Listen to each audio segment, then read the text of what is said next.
Welcome to the Real News Network. I'm Jessica Devereaux in Baltimore. Hillary Clinton's ties to the fossil fuel industry are now front and center after a video was released by an environmental activism group.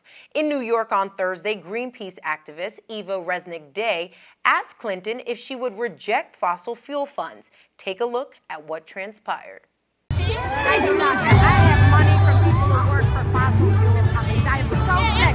I am so sick of the Sanders campaign lying about me. I'm sick of it. I agree with you. After that video was released, the very next day, the Sanders campaign issued a statement in response to Clinton's remarks. They said, quote, "You cannot take on an industry if you take their money. If the Clinton campaign wants to argue that industry lobbyists giving thousands of dollars to her campaign won't affect her decisions if she's elected, that's fine.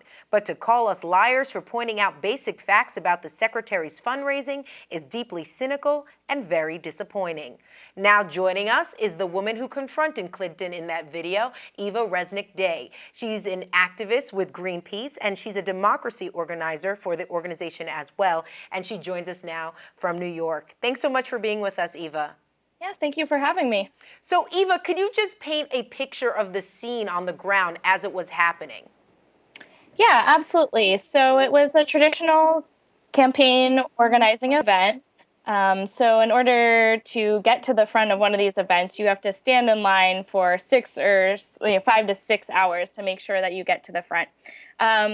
So just to be clear, this is not the first time that activists have gotten on the rope line to ask Hillary Clinton a question, and we've asked her many times whether she would take our pledge to reject fossil fuel money and champion voting rights and campaign finance reform on the trail. So it was similar to the other events. I happened to be able to get in the front row, and she walked by, and I asked her the question that I always do, which is, will you pledge to reject future fossil fuel campaign contributions? And the reaction was just different than usual. I was a little surprised. What's the reaction usually?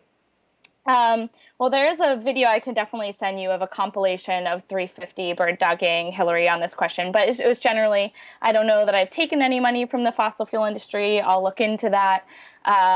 If they're giving me money, it's to fight them, along those lines. Gotcha. And the Clinton campaign seems to be arguing as well that it has not received direct contribution from any fossil fuel companies. So it's sort of this idea that you can't control who gives you money at some point. If, for example, individuals want to give money outside of their company, what's wrong with that? So what do you make of that argument? Yeah, so what they're saying there is absolutely true. The pledge that we launched, along with 20 other organizations, called the Fix Democracy Pledge, is asking candidates to reject fossil fuel money from not employees, but executives of oil, gas, and coal companies, and also to not have registered lobbyists from the coal, oil, and gas companies bundling over $1 million into Hillary's campaign. So I think that's the difference there. So let's look more closely at her fundraising record. Can you just point out to us who exactly is giving funds to the Clinton campaign, and what are their ties to the fossil fuel industry?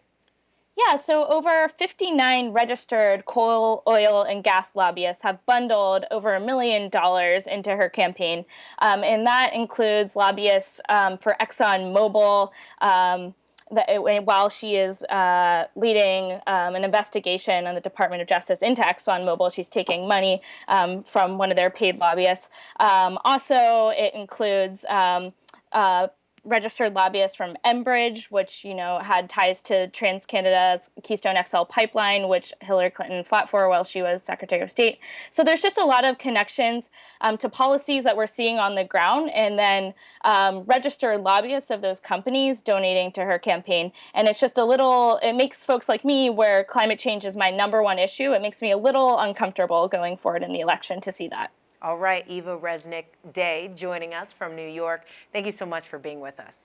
Of course. And thank you for joining us on the Real News Network.